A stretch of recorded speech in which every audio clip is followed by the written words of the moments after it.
Hello and welcome to the Coach Chris Oliver Show. I'm Chris Wells. Coach will join me in just a few moments. This week, we'll take a look back at the Blue Raiders' 73-29 win over Warner down in Lakeland, Florida. Blue Raiders off this coming week, so we'll talk a little bit to Coach Oliver about what a bye week entails for Lindsey Wilson football, as again, there's no game this coming weekend. In our Student Athlete Spotlight, we'll visit with Malachi Rogan, a linebacker on this terrific Lindsey Wilson defense. We're going to step away for a minute. When we come back, Coach will join me. This is the Coach Chris Oliver Show on the Lindsey Wilson Sports Network. Welcome back to the Coach Chris Oliver Show. Coach joins me now. Coach, a 73-29 win over Warner on Saturday. Obviously, anytime you get a win, it's a success. But all in all, considering for the first road trip, the fact that you're moving 80 bodies, 750 miles south and back, would you consider it a successful road trip? Yeah, I was really pleased with how we handled those changes, and we talked about some of those things leading into the game.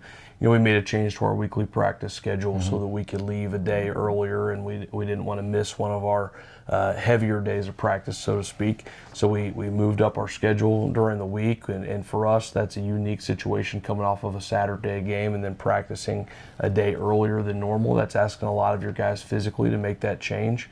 I thought we handled that really well. I thought we handled the travel really well, and felt like when the game started, we were ready to go. We were focused and ready to play. Obviously there's things from an execution standpoint you always want to work on, always want to get better at, but I thought our guys handled everything really well from a challenge of travel and the adjusted schedule.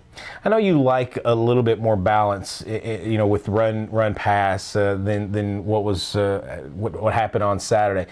But was this the ultimate? We have to take what the defense has given us? Yeah, I think it's a situation. You look at the video; they were challenging us to really throw the football, and they wanted to stop the run. They played a little bit more man coverage than they had in previous games. They were loading the box. They had an extra guy in the box a number of times. And then we're like a lot of teams when we have built-in run pass options and bubble screens and things like that we're reading, and some of those things as we went through the first half especially were pretty clear throw reads and not necessarily give reads for us. So it's just the way that the game went. We certainly, I think at halftime, we had 20 pass attempts or 18 pass attempts and 5 rush attempts, which that's not a lot of plays anyway in a game, but it was just one of the way that the game went offensively and defensively for us. But certainly we'd like to be more balanced, but that's one of the philosophies of our offense. We want to take what the defense gives us, and we want to be able to run the football and throw the football if we have to. One of the things I was really impressed with about your offense is the fact that they did a really good job of breaking tackles or eluding tackles, getting out in space sometimes.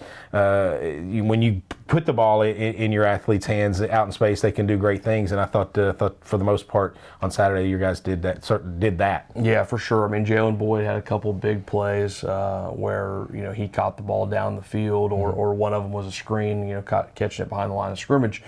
But, he's so athletic, and he can get out and change guys' angles with his speed and then make a guy miss or break a tackle and do those types of things. You saw Trey Dickerson do that a couple times on some screen passes and short passes, things like that. So it's certainly, again, a philosophy of our offense. We want to find ways to get the ball to athletes in space and find either open grass or numbers advantages or both within our offense. And I thought our guys did a good job of taking the football and doing great things with it after the ball was in their hands. One of the problems with scoring quick scores, quick drives is that you give the ball back to Warner. They ran 87 plays on Saturday.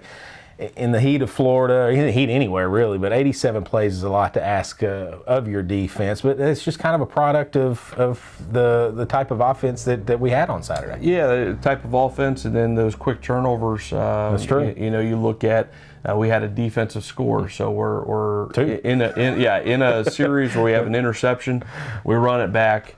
There's a PAT, a kickoff, and defense is back up again. And before you know it, all of a sudden they cough up a ball, and LJ Bowman, picks it up, and we go again, in the end zone, and it goes PAT, kickoff, and defense is up again. So they ran 52 plays in the first half.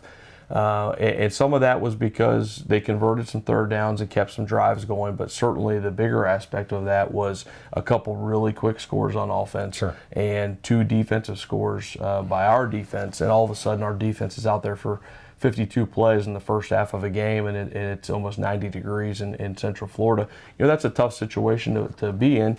You're glad that the game is going so well. You're glad that you get those quick scores. You never want to turn those things down, but the back end of that does put your defensive guys in a tough spot from a conditioning standpoint. And that's when you understand or realize, hey, we've done good stuff hydrating our guys, preaching this to our guys all week long, because I know you guys definitely preach that to your guys. Yeah, there's a process to that, and making sure that you're ready to go, and it's not something where you can just hydrate in those last 24 hours before the game. It has to be a year-long process, and get your guys to buy into that. Our guys have done a great job, and our athletic trainers help us out a lot with that.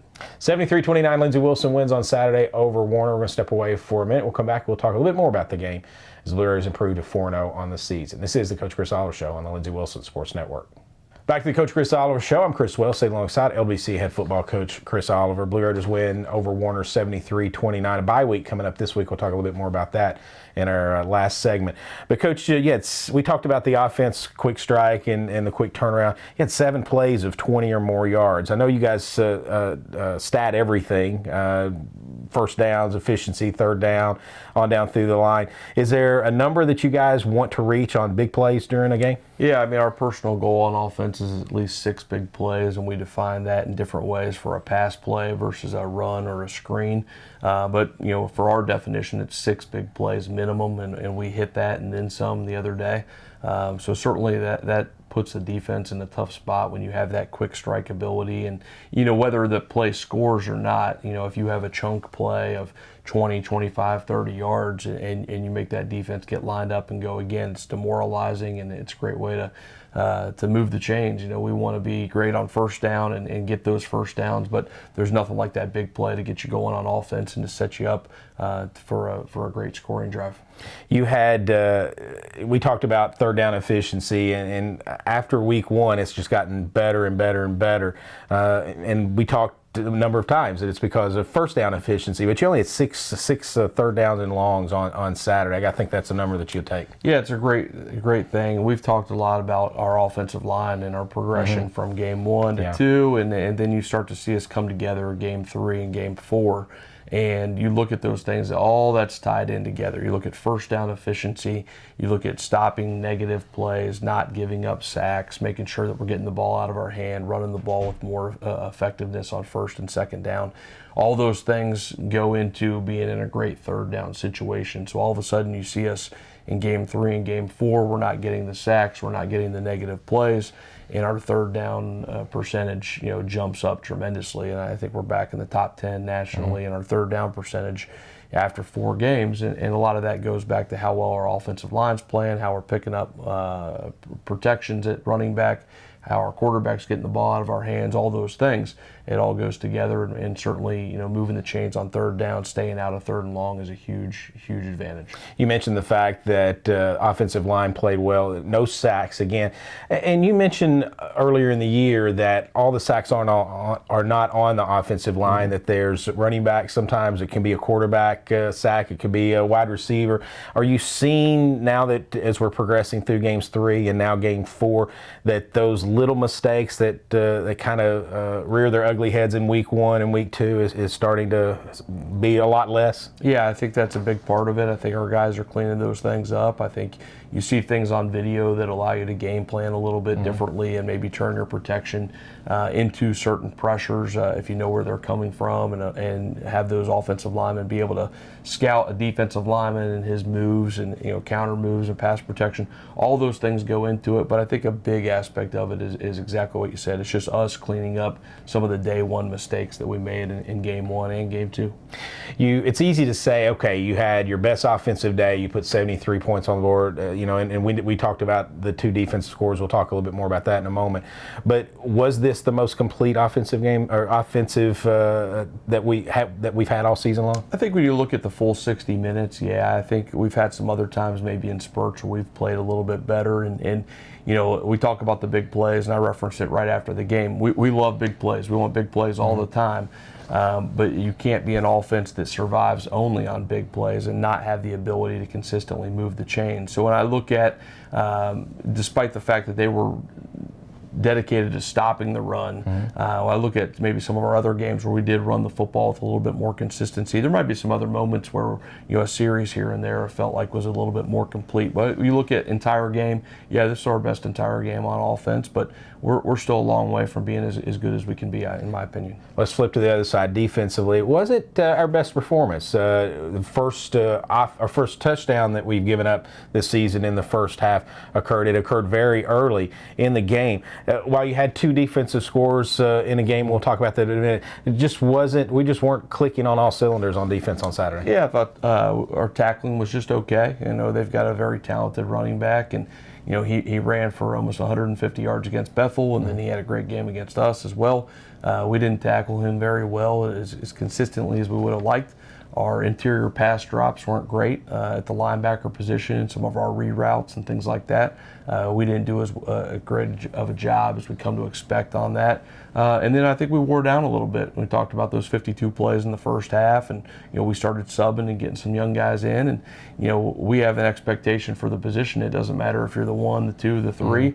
If we get you in the game, we expect you to go produce and execute our technique. And those things were inconsistent on Saturday. So I think all those things went into that. There's a lot of stuff that we can learn from and get better at. Obviously, you want to learn in a winning situation like that, but sometimes coaches that I've been around, they're okay with taking a step back just to have something to teach, to get better, to take 1 step back, 2 steps forward type deal. Is that the same mentality you guys have right now? Well, we always want to find ways where we can improve, and you're not rooting against you, but Sure. You're rooting for situations that are teachable and you can learn from. And I think there's plenty of that from Saturday, despite the fact that we won by 40-plus points. There's plenty of opportunities for us to get better in all 3 facets of the game. We didn't play our best football. We're glad that we had the result that we did. We're glad that we took care of business and went 1-0. But we have a lot of stuff that we can improve upon. And this is a good time, I think, to have a bye week this week. Get back to the basics and really make sure we don't lose sight of those things that allow us to be successful, and that's part of the focus this week. 4 takeaways, 2 defensive scores. There were obviously positives as well. I got to think anytime you can take the ball away 4 times, you're gonna have a great success. Yeah, it's going to put us in a good situation for sure. And you look at just how well our guys did in certain things like kickoff coverage. We did give up 2 kickoff returns up their sideline. It's kind of day 1 mistake of we had them outflanked and they saw us. We were at the point of attack and he cut it up the sideline and we didn't have our contained man. You think at things like that, it puts us in a great situation. It puts our defense in a great spot. So I think there's a lot of positives that we can build on, a lot of stuff that we're still learning from. Lindsey Wilson wins it by a score of 73-29 to improve to 4-0 on the season. We're going to step away for a minute. When we come back, we'll have our student-athlete spotlight. Linebacker Malachi Rogan is going to join us. We'll be back in a minute. This is the Coach Chris Oliver Show on the Lindsey Wilson Sports Network. Welcome back to the Coach Chris Oliver Show. Student-athlete spotlight time. Malachi Rogan joins me now. He's a sophomore, redshirt sophomore from the Nashville area. Are you from Nashville? Are you from Gallatin? I kind of get mixed up on which. What do you consider your hometown? So I grew up in Nashville, but I moved outwards to Gallatin. Okay. So I went to high school in Gallatin area. Right. How did you come to Lindsey Wilson? What was your path? Well, really, I didn't really plan on. But I didn't really have any like a lot of interest or offers. I had a lot of interest, but not a lot of offers. And Lindsey Wilson had came to my school. Mm-hmm. Coach told him about me, and we met up. And one thing led to another. I got an offer from them, and it was like the best route to go. So what makes it? What is the one thing? If there's probably multiple things, but what's the one thing that you would say? You know what? I made a great decision because. Finish that sentence. I made a great decision on coming to Lindsey Wilson because all the the coaches and the players, they really accepted me in more quickly than I really expected, and it was like a brotherhood, so. Is that your favorite part of being within? I mean, football is one of the ultimate team games. Mm-hmm. You got to depend upon your teammates all the time. Is that something that is probably what you like the most about it? Right. I mean, you always want to go somewhere where you feel like comfortable. It's like a home away from home, basically. So, being around people that that you can depend on, and know that they'll be there in any situation. It makes it better. So last season, Malachi won Mid-South Conference Bluegrass Division Defensive Player of the Week for that last week. He had an interception in that game, I believe, against Kentucky Christian.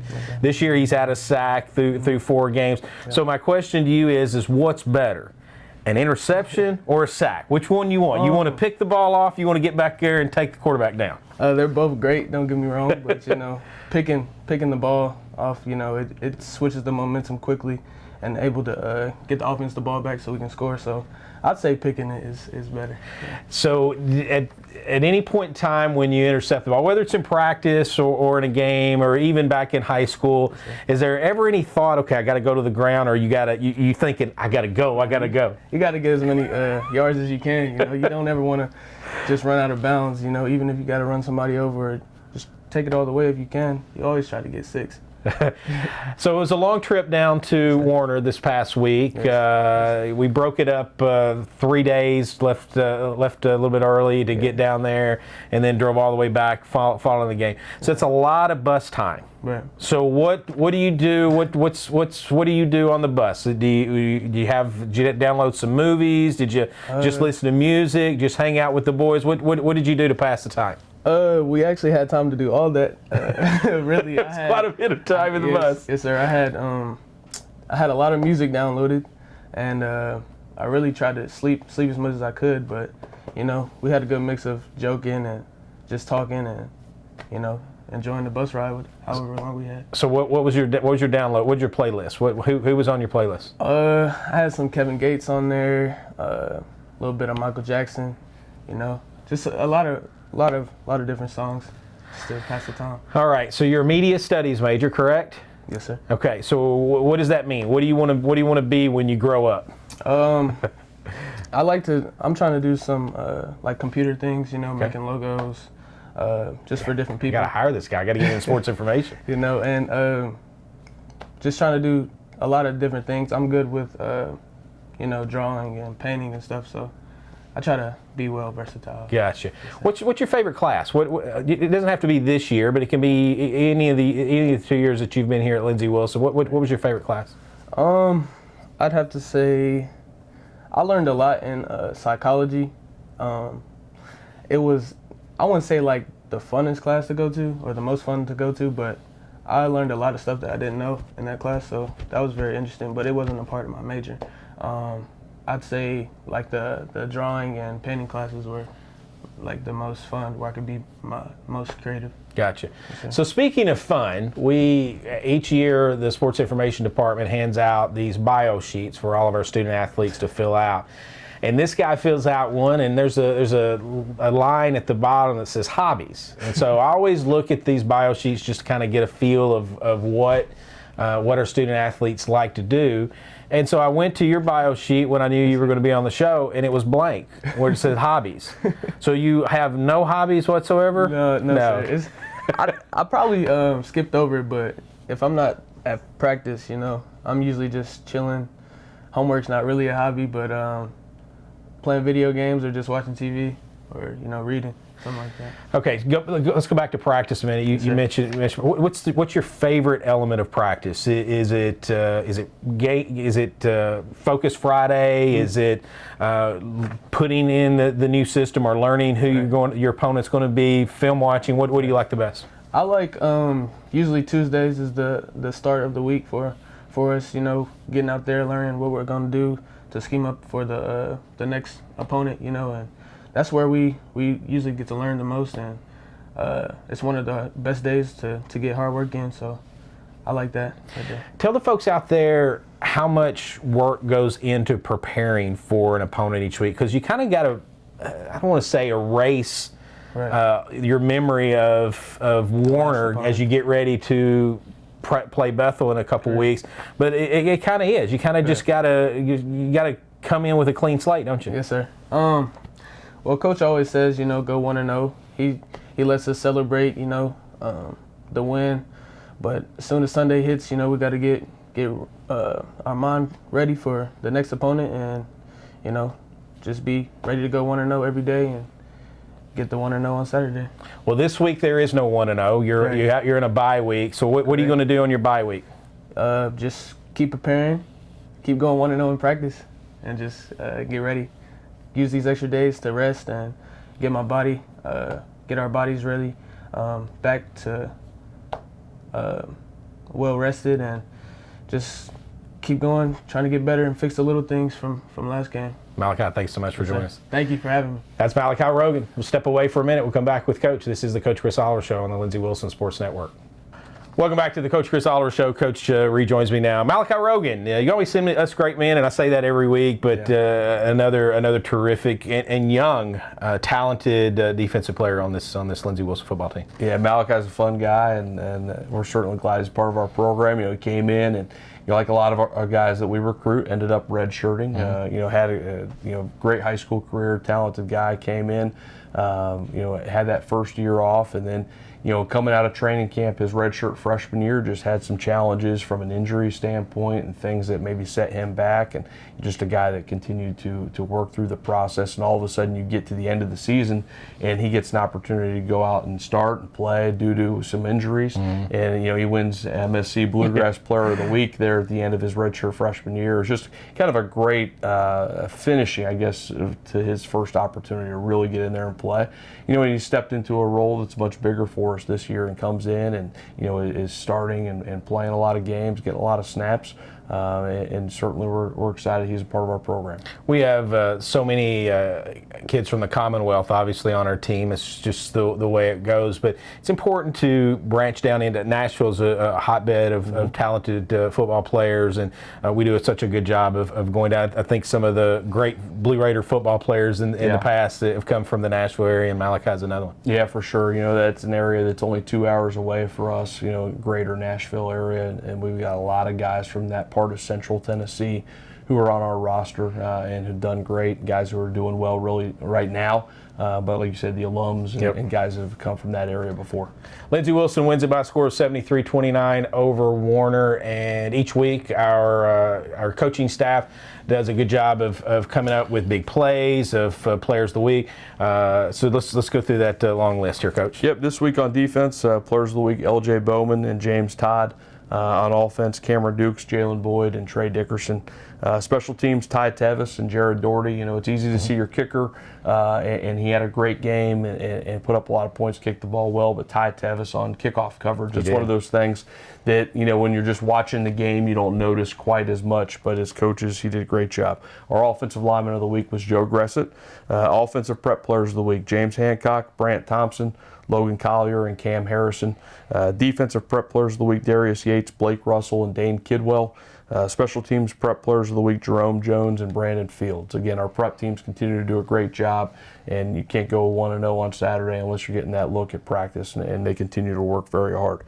Big plays this week, we had James Todd with the interception and the touchdown, L.J. Bowman with the fumble recovery and the touchdown, and T.J. James had an interception. End of the half situation. I think all coaches want those guys to bat that ball down. But that play, the trajectory of that ball was a little bit lower. It wasn't the high arcing Hail Mary. And that's one of those ones he went and did what we call high point the football, go up and get it at its highest point when he can catch it. And it's probably one of those, if he tries to bat that down, it probably bounces around and maybe puts us in a tough spot. So we gave him a good one for that one. And there was a nice little bubble around it. Yeah, it wasn't. For sure. They weren't. Yeah, we'll take it. We'll take it. Mark Pruitt had a big pass breakup in the second half. It was a big play. Jalen Boyd for his 2 big receptions that we referenced earlier, where he catches the ball and does some great things with it afterwards. Jay Godlock had a big block on Jalen Boyd's second touchdown there at the end of the play. Josh Lewis on the touchdown catch, kind of the play broke down. It was late in the play and had a touchdown catch from Cameron Dukes. Trey Dickerson had 2 big touchdowns, and Cameron Dukes gets credit on that first touchdown, the longer pass as well. Rob Brantley had a big block on a screen. Trey Dickerson's touchdown catch on the screen. Rob Brantley had a big block on that one. Demetrius Patterson with his touchdown catch and a great adjustment to the ball. And then the entire punt return team, they had a fake. We lined up great to it. They did a motion. Josh Lewis runs across with it. Everybody was on point. No one was caught off guard. And we stopped that fake, and it was exactly like we coached it up. So credit goes to our assistant coaches, Coach Thrower and Coach Cotter, and getting those guys ready for special teams. But that entire team got one for stopping that. That's a big play in the course of a football game. Talk about that particular play for a moment. Josh is usually used to catching the football. Obviously, is one of our terrific wide receivers. Yeah. But that you make a great point. Our coaching staff, they have to be ready for fakes. They have to. A kid who has a mindset of being an offensive player has to turn into a defensive player, and they really do a good job coaching them up. Yeah, I think we were ready for it. It was a different fake than they had shown in previous games, but they had shown in two of their other games that they were willing to at least do something funky from an alignment standpoint or fake one. They did fake one against Cincinnati Christian. And this was a different fake, a different alignment, but our guys were well versed on what could happen, and they did a great job lining up. The fun thing is we're in the special teams meeting the day after we get back, and all the DBs were hooting and hollering about how Josh played that football because he did a great job. He went with his long arm, his inside arm, broke that up, and the DBs were giving him props. So it was fun. Jared Doherty is Special Teams Player of the Week, scored 12 points, had a really good day with his kickoffs, averaged 57 yards per kickoff, had 4 touchbacks. Of course, some of that was wind aided, but the fact that he averaged 57 yards, considering that 2 quarters and as many times as he had to kick off, he was kicking against the wind. Cameron Duke set a program record throwing for 7 touchdowns. He's the Bluegrass Division Offensive Player of the Week, 19 of 24, 341 yards. So congratulations, those 2 young men, as well as the rest of the Blue Raiders on our Players of the Week. Lindsey Wilson moves up 1 spot to number 11 this week in the national poll, 4-0. At what point in time do you guys, not as you as coaches, because I know you got to think of down the road, even though the mantra is 1-0 each week, but down the road it's important to keep climbing up that poll for the aspect of hosting potential playoff games. At what point in time do you actually start paying attention to a poll? Oh, I mean, we're always curious where you fall in that process, but there's nothing we can do about the poll except for control the way that we play. And I think we're in a spot that allows us to really have a lot of positives if we continue to take care of business. There's a lot of football left, but there's nothing that we can do about where we are in the poll aside from control what we can control with how we play each Saturday or Thursday or whatever that day of the week is. So I think we always know where we're at, just like any coach, but we're not terribly concerned with what that looks like right now. Bye week coming up this week, so no game on the Lindsey Wilson schedule. What's that mean for Blue Raider football, a bye week? Yeah, I mean, for us, we've got 4 games under our belt, so you've got some bumps and bruises. You've got some things that are happening there from playing 4 weeks in a row. So, for us, we're going to peel back a little bit on the contact, but what you don't want to do is lose momentum. You don't want to, have so much time off the field where things get rusty or anything like that. So we're going to practice 2 times rather than a typical week. We have 3 heavier practices. We're going to practice 2 times this week. We're going to get back to the basics. We're going to focus on us. We're going to focus on our attention to detail and special teams and offense and defense. Start mentally with some of our prep on our next opponent, but really, keep the focus on us.